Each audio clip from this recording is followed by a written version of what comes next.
Let's move on to a much more simpler and easier member of the royal family to talk about. Andrew Mountbatten-Windsor. That uncomplicated chap. There's no drama there, is there?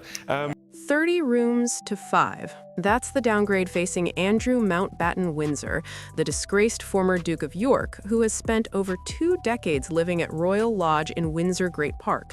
According to multiple sources, including the Mirror, the Daily Mail, and Hello Magazine, when he visited his new home at Marsh Farm for the first time, his reaction was explosive, with one insider describing it as a tantrum.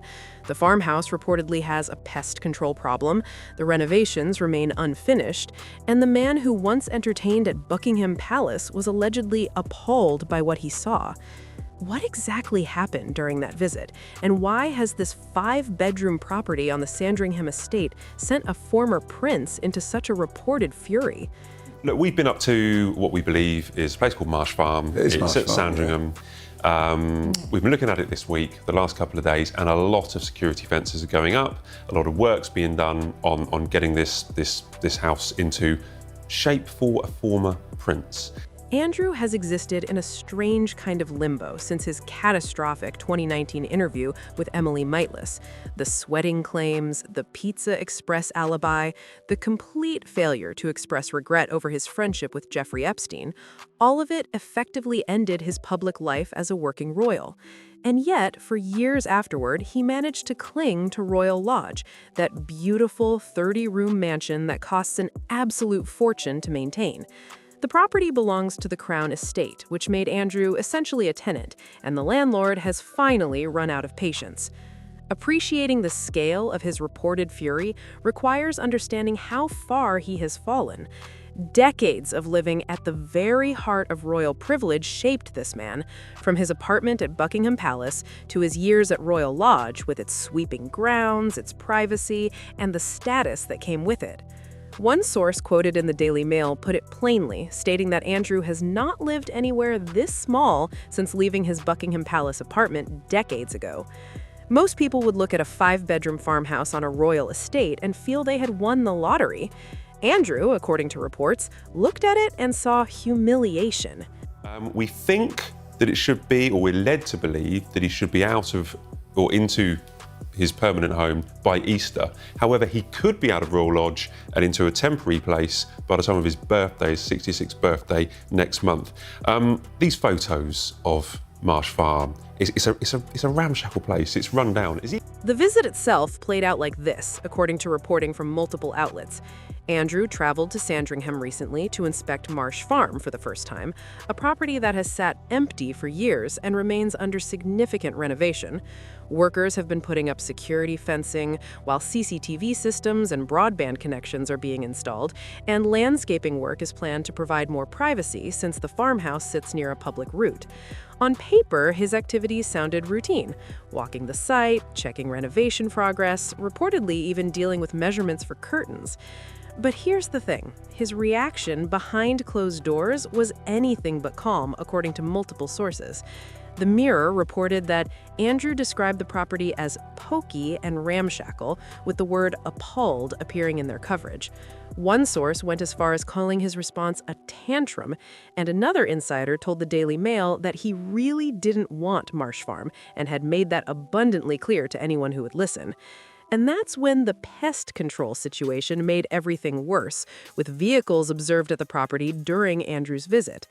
The exact reason has not been officially confirmed by anyone, though some reports have alleged a rat problem. Whether true or simply speculation, the optics were terrible for a man who once entertained at Buckingham Palace. Flooding concerns have also surfaced in reports about Marsh Farm, given its location, and the property sits on the Sandringham estate, but not within the main grounds. It's across the road, slightly separated from the heart of the estate where the main house stands. For someone who has spent his entire adult life at the center of things, this geographical marginalization carries its own sting. Royal author Robert Jobson offered what may be the most telling assessment when speaking to Hello Magazine, saying that Andrew seems to be kicking his heels and making it clear to the king and courtiers that he is not going quietly. Jobson described him as dragging his feet and resisting the reality of his situation, even though the decision has already been made. That phrase carries weight, and the decision has already been made.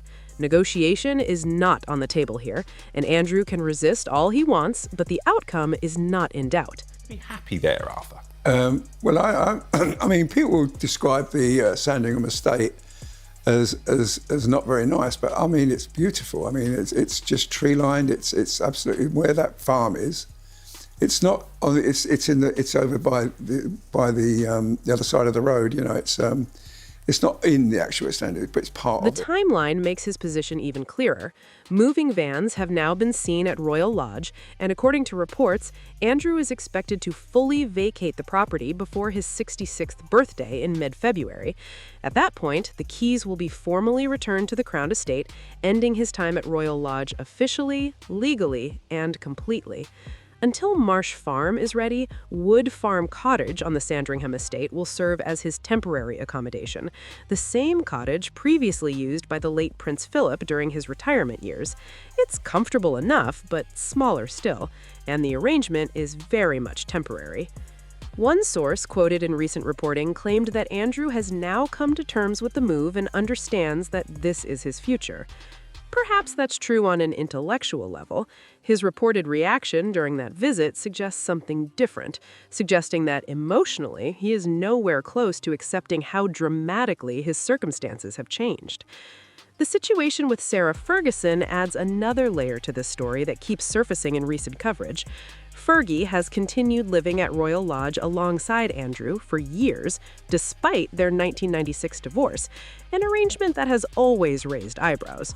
For the most part, they presented themselves as a united front, as co-parents and close friends who supported one another through various scandals and health scares. But according to recent reporting, that dynamic may have shifted considerably, and several outlets have suggested that Sarah is also expected to leave Royal Lodge, though her destination has not been confirmed. What's more striking is the tone of recent articles, which no longer describe Andrew and Sarah as particularly close. Hints of distance and frustration have appeared, and some reports have even alleged that Fergie has essentially cut him off completely, along with their daughter, Princess Eugenie. Whether accurate or exaggerated, the fact that these claims are circulating tells you something about Andrew's increasingly isolated position. This house, Samara, it's a No, big old house no that's way. been put together. No? He doesn't. He barely deserves to be put up anywhere, in my opinion. I mean, genuinely. I know you disagree with me, Arthur, but... Well, listen, I'm not saying any more about Look. it because people don't like me hearing this. No. And it's true. I mean, No, I think you're just fair when it comes to Andrew, and I think you look at forgiveness and allowing people to move on, which is part of the debate, which is absolutely This fine. is what I think the king wants as well. That's why he's doing this. He's bringing the... Bahrain rumors have persisted for some time now, with reports suggesting that Andrew could eventually relocate to the Middle East entirely. His long-standing connections in the region make Bahrain the most frequently mentioned destination. These rumors are not new, but recent coverage has suggested a renewed seriousness to them, and the tone has shifted from a vague maybe someday to a more concrete when might this happen. If Andrew does eventually leave Britain for a quieter life abroad, this entire Sandringham move might just be a holding pattern before the real relocation happens. Some observers have questioned whether this whole situation is even genuine. Allegations have surfaced, admittedly unconfirmed, suggesting that the scenes of renovation work and moving trucks are primarily a public relations exercise, a show for the media and public to demonstrate that the king is taking action, while the actual timeline remains deliberately vague. Whether there's any truth to that remains impossible to say, but it speaks to the deep cynicism now surrounding anything involving Andrew Mountbatten-Windsor. What can be said with certainty is this. October of last year brought the stripping of Andrew's remaining royal titles and honors, with Buckingham Palace releasing a statement saying this reflected serious lapses of judgment and reiterating the king's sympathy for victims and survivors of abuse. Andrew continues to deny all allegations related to his association with Jeffrey Epstein, but his position within the royal family has been fundamentally altered, perhaps permanently. This Sandringham move is not merely about housing, it is about containment. It places Andrew away from Windsor, away from London, away from the center of royal life, and it sends a clear message about his status and his future within the family. When he stood there looking at that smaller house, at the ongoing renovations, at the pest control activity, at the clear reality that this is what his life has become, his bad reaction was perhaps not surprising. Whether the word tantrum is fair or exaggerated, the consistent reporting across multiple outlets points to one undeniable conclusion. He was not happy, he did not hide it, and those around him noticed. Given everything that has happened, will Andrew eventually accept a quiet retirement in Norfolk? Or is Bahrain genuinely on the table, meaning we could see him leave Britain entirely within the next few years? Leave a comment with your thoughts on where this story goes next. And if you're not already subscribed, now would be a lovely time to join us as we continue following this closely.